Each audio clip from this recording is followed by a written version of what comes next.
Well, here we are again. Nice little walk down. Hot lap this morning, Saturday morning. Dog's absolutely champion at the bit. Keep him on the lead till we'll see who's down here.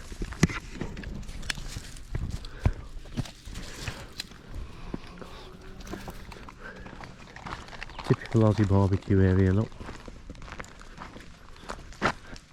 Something that I don't think is common in the rest of the world, around the world, is that Australians put on... Tracy, can you hold the dog, please? There's the dogs down there, look. So, Australians put on a free barbecue where you go. They've got like covert cameras, big gas bottles in there, and then you come along and you make yourself a barbecue. There you go. Got a grill, you got a lighter. This one's got 3 there, serving top on it. And believe it or not, they are quite clean because you give them a good burn off before you start. So I've yet to see anywhere else in the world. This is actually one of the older styles. There's some really nice new ones out all around the coastline. When we get out down to the shack down at Port Broughton, we'll take a walk down the front and we'll show you the difference between the two, because they've got some quite nice new ones down there.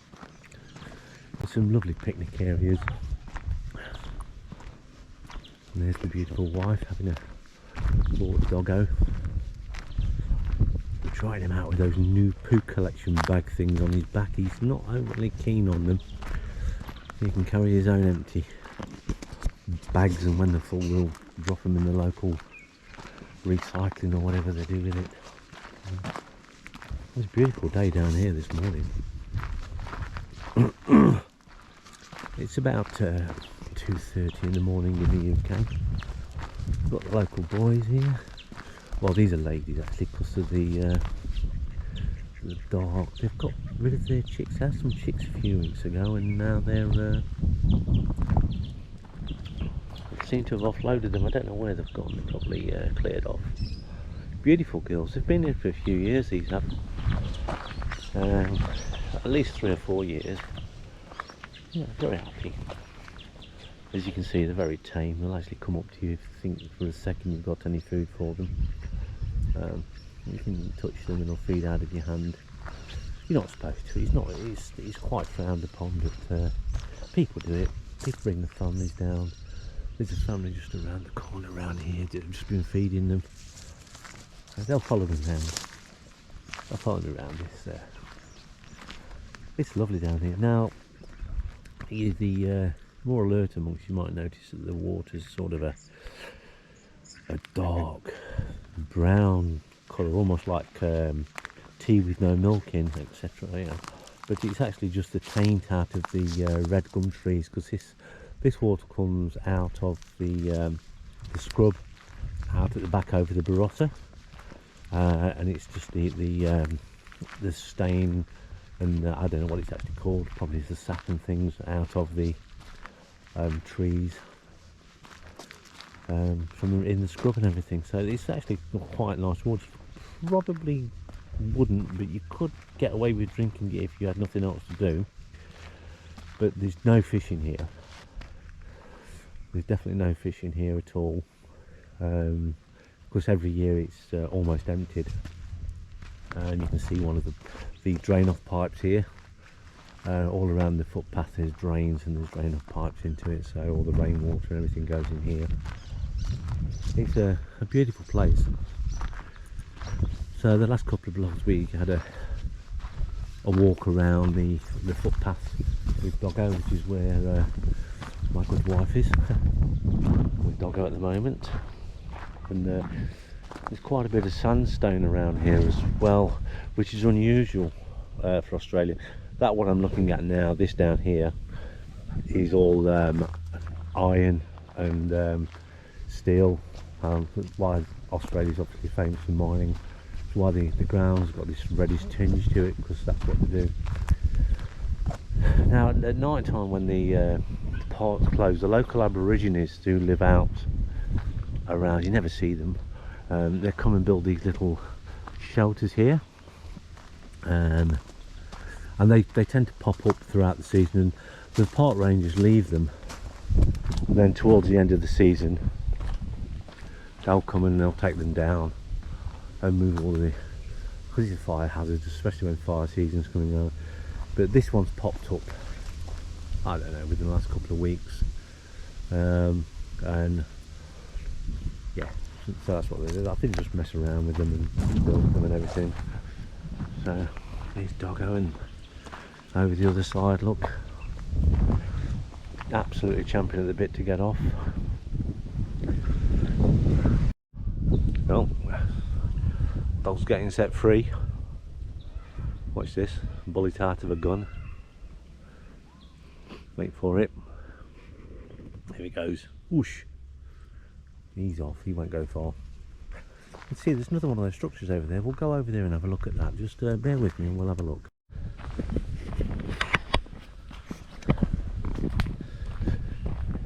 Here we are, round the other side.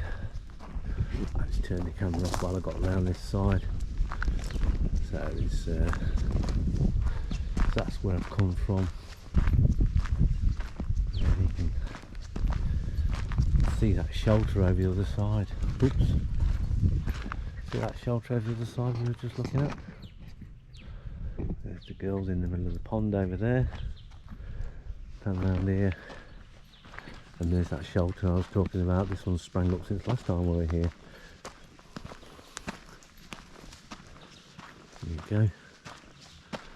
So the other time I came, I walked up around here, looking at all the saplings. This water, this is full all the way up. The base of that tree here is all covered in water normally, and this is the overflow for the dam, I suppose. It's called a dam, or it's not really a reservoir, it's a dam, and it flows down over this little concrete wall here and down the other side down there.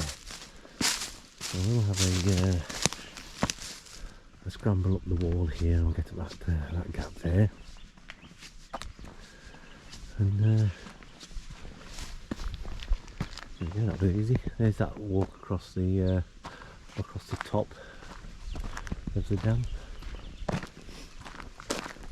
I've not been down here for a long time. Last time we came down here it was really rainy. And this is all the overflow where the water really does rush down here in winter. Well, now it's the middle of winter and it's quite dry, but earlier on in the year it was absolutely horrendously down here. Now here's a really nice one for you. Guess what that's caused by? Red ants, big boys, probably about 10mm long, and a couple of 3mm thick. They don't really hassle you unless you start trying to kill them, and then they go crazy. When they bite you, they put like an acid. It's like putting lemon juice in your skin. It's really not a nice experience. But we don't do that unless we have to. Try not to kill anything. His doggo's having a scratch around. You can really see how the rapid waters just ripped all the topsoil away down to the rock underneath down there, and where the local rangers have built the sides up with some slabs and just to tidy it all up, stop it eroding it so much. Otherwise this whole path would disappear and it would go down into the valley down below on the left hand side there. So it's quite nice, and you can see just further. I'm not going to go too far down, obviously the dog will, because that's what he does. You can see how it's eroded it down here. It's just literally ripped the heart out of it. It's pathy. Oh, you can see here, look where it's really got amongst it all. And from that little channel there, it's open, wide open here, and it's really like it's pulled this tree down. You see the dog's trying to push it over. Get out of there, you little monster. Yeah, and it goes down to the valley, and there's another river down the bottom. So yeah, absolutely beautiful around here. This nature is stunning in Australia. You stand still for too long, things start running around you. They just don't care. It's beautiful. You're right in the middle of basically scrubland. It's the outback. It's beautiful. It's a nice warm, it's like 15-16 degrees today. You know, it's blue sky, light wind. Absolutely fantastic. Got a nice log fire going at home for when we get home, so the doggo can have a nice drink of water as usual in his routine, and then it'll be horizontal, parallel to the front of the fire. As the logs burn down, he gets closer to the door, and we know that when he touches the door, it's time to put more logs on. There's another walker coming now, so I'll just switch the camera off out to be polite. Okay, we're back now, so we're on the embankment, or the dam, or whatever word you want to put on it. So down the bottom, down here, as we spoke about, we were just over there on that little scrub path down there where the overflow goes down. But down in the bottom down here, there's an actual river, and if you can just see it through the, we'll probably get to see it better further up. There's a little hut they've built as like a pump house. Down the bottom, you can sort of just see it through the bushes. There's a bigger one over here, but the main one is sort of down here somewhere. I don't know whether you can see it. So, and that's one of the bottom one's a pump house, and the top one's a water measuring station. So they measure the height of the dam by water pressure. Up here you can see the some of the sensors in the water over there. When we get around, a good shot, there you go. So these black tubes here have got the sensors in, and it all goes underneath the water and out the other side of the bank and down to the various places that it needs to go to. So even though we're quite far out amongst it all, there is power out here, because obviously the pumps and things have to have power. So all power in Australia, incidentally, is overground. They don't dig it in and put it underneath. My wife's hair is looking absolutely gorgeous. I think she just had it done today. It's looking lovely, shiny and straight, and it won't be like that tomorrow morning after she's been to bed, but there you go. Yeah, so there we are. So we're doing quite well. It's a lovely open space. Right, I'm just going to switch the camera off again now, because there's a family in front and a young child, and I don't want to be taking video. Alright, see you in a moment. Well, look who we've got. The girls have come across the other side now to see me. Never miss a thing. Oh, dog's seen them. Don't, please don't. Oh, God. Get out of the water. Get out of the water. Oi! Come on. You little monsters. They're not interested in you. The life of a dog, eh? So, here's more soak away down here, look. Down here. So, this actual pond is quite unusual in the fact that it's not actually got a liner in it. So, oh dear, it's not actually that, it's not man-made as such. It's in the respect that it's man-made is the fact that they put a dam across the end over there to trap the water. Apart from that, this was just a river coming through from at the top up here, straight through down, and then straight out the other side down the valley. So they built the drain over the overflow drain down the other side, and then they built the dam across it and put all the infrastructure in there. So all of this is actually natural. If this had a liner in it, you'd see it all around the edges, and the tree roots wouldn't go down, and all the trees would be cut back, and it'd have to have a infrastructure dug around the edge to have it dug in, and they have to bury the edge of the line, otherwise it pulls out. Where's the dog? Try to get the ducks. I know, he's been trying for 7 years to get the ducks, but he's never got them yet. Reminds me a little bit of that cartoon Catch the Pigeon. He'll never catch them. Oh, he's got fur on his back. Look at the state of him. He's got to go in my car, that has. There's some more drainage down here, look. So,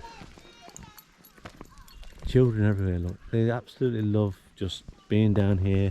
Aussie kids love it. Out in the open, trying to skim rocks. Leave the stick alone. It's bigger than you. What a dirty little dog. Have a terrier, they said. Nice doggies, they said. He is lovely, isn't he? It's great.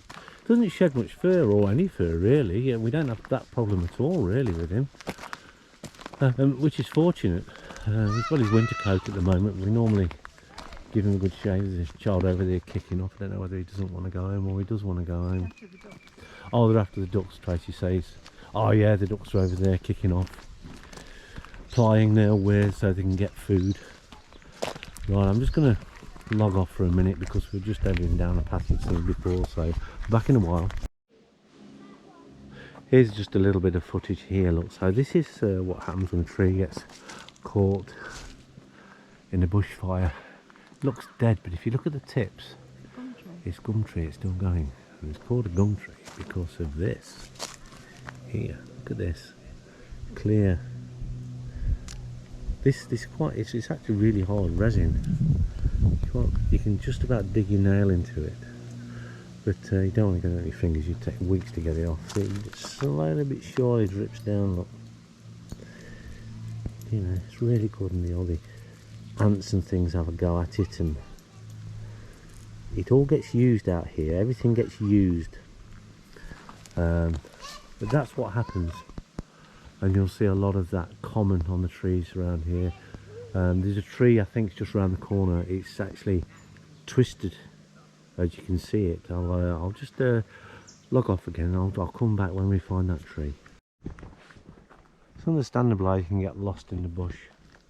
You'd only have to go a few meters in, lose sight of the track. But if it's really quiet and there's no road noise around, you're lost.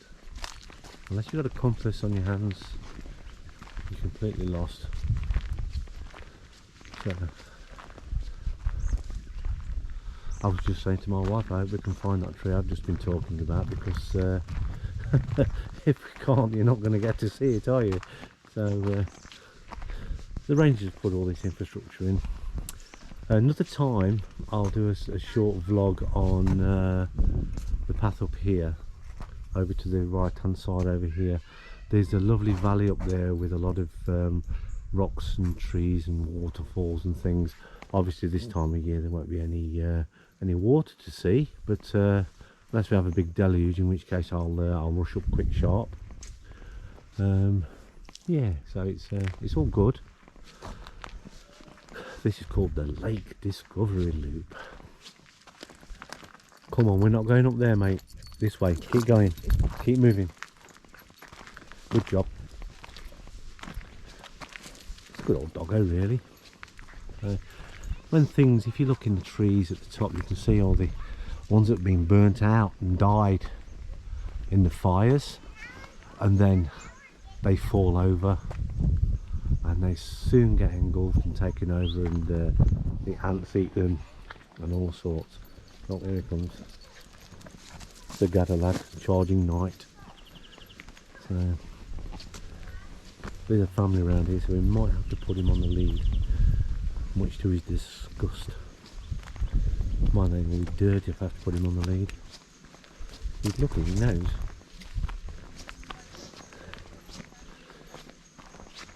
See, these trees get that hot in the fires, they actually crack and split, look. And then all the bark pops off, and then that's ideal kindling for fires. There's that little family down there, look. Mum, Dad, a couple of tiddlers having an adventure. What a better way to spend your day, eh? Better than looking on all your Xboxes and things. Doggo agrees. Just been looking at some seeds on some plants, and we're not sure, but there's some lovely little delicate blue flowers that grow around this area, and we were looking whether we could get some seeds and things. I think we're a bit late, maybe later on this year or next year. I might try and get a few seeds off them and take them home, because they're native perennials and they're absolutely beautiful. Such a delicate blue, sharp blue, flower on them, and they're only about 5 or 6, 7 millimeters across, and so beautiful. So here's another twisty tree. Look at this one, all the bark hanging off it.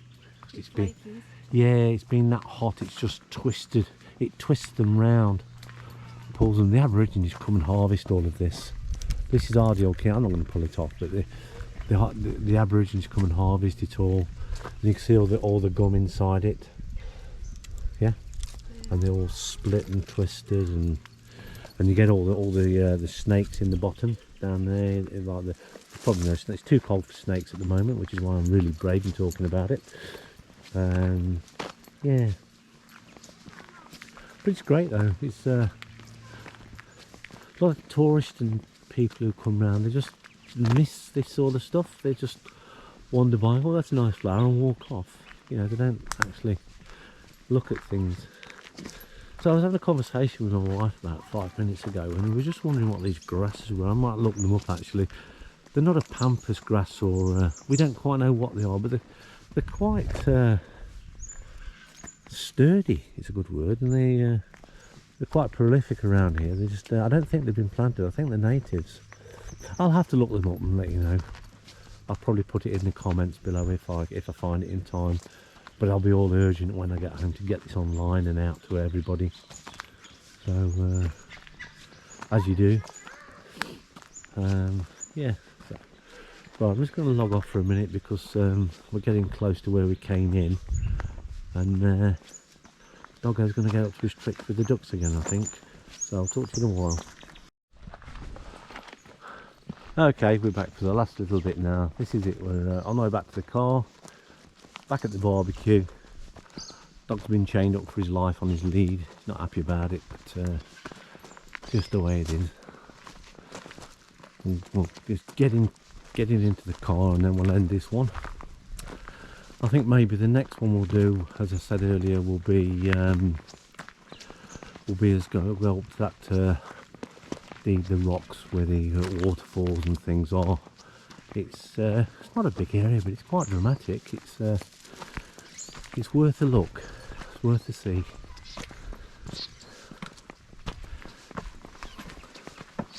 So let's get up here.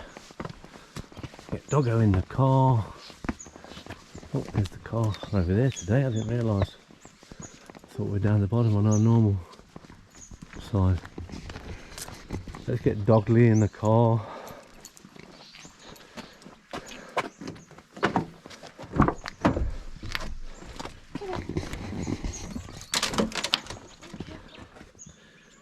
You can take his lead off, mate.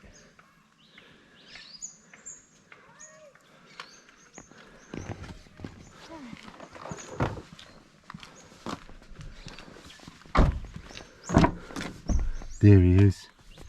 Say goodbye, Harley. See you next time.